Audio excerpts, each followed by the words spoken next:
আসসালামু আলাইকুম everyone, welcome back to my channel Jahin's kitchen. আজকে আমি বানাবো চিচিঙ্গা ভাজি রেসিপি।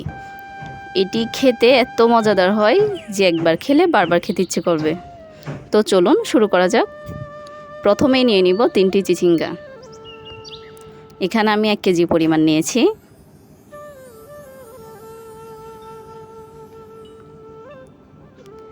এরপর একটা ছুরির সাহায্যে চিচিঙ্গাগুলো এভাবে পরিষ্কার করে নিতে হবে।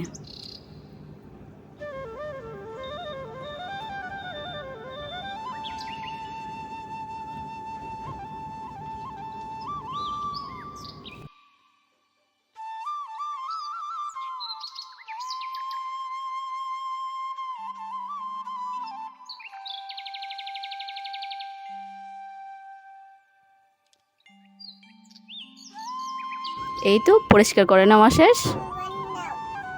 এবার চিচিঙ্গাগুলো 2 সাইড দিয়ে কেটে ফেলে দিব। ফেলে দিয়ে মাঝখানে ফালি করে যে বিচিগুলো আছে এগুলো ফেলে দিতে হবে।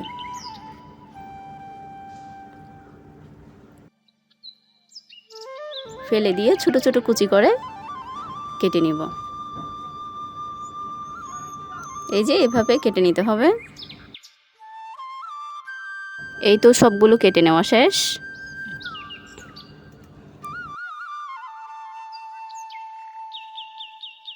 এখন একটা কড়াইতে পরিমাণ মতো তেল দিয়ে দিব। তাতে দিয়ে দিব রসুন কুচি, পেঁয়াজ কুচি, হালকা নেড়ে চেড়ে দিব।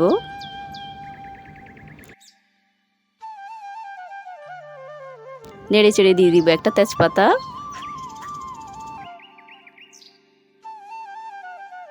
এখন দিয়ে দিব কাঁচামরিচ কুচি।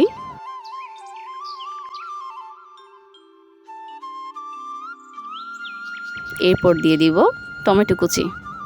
সব একত্রে ভালোভাবে ভেজে নিব।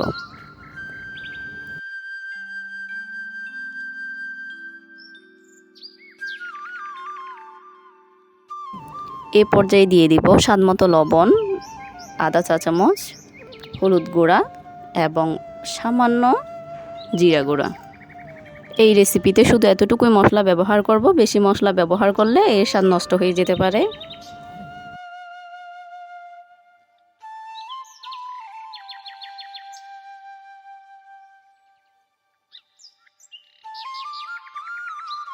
এখন দিয়ে দিব একটা ডিম।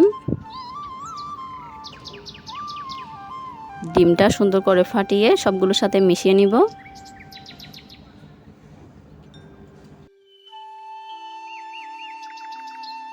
এই পর্যায়ে দিয়ে দিব কুচি করা চিচিঙ্গাগুলো।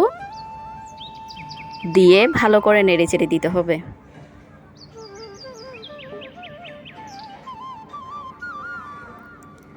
নেড়ে চেড়ে দিয়ে ঢাকনা দিয়ে ঢেকে দিব। এখানে আমি বাড়তি কোনো পানি ব্যবহার করব না। এখানে চিচিঙ্গা থেকে পানি বের হবে, এতেই চিচিঙ্গাগুলো সিদ্ধ হয়ে যাবে। কয়েকবার উল্টিয়ে পাল্টিয়ে নেড়ে চেড়ে এটাকে রান্না করে নিতে হবে।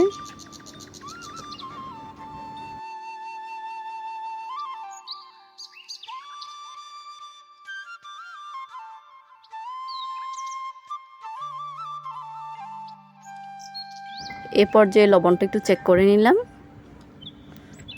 এখন দিয়ে দিলাম ধনেপাতা কুচি। ধনেপাতা কুচি দিলে ফ্লেভারটা একটু ভালো আসে। এই তো আমাদের চিচিঙ্গা ভাজি রান্না শেষ। দেখুন কতটা লোভনীয় হয়েছে।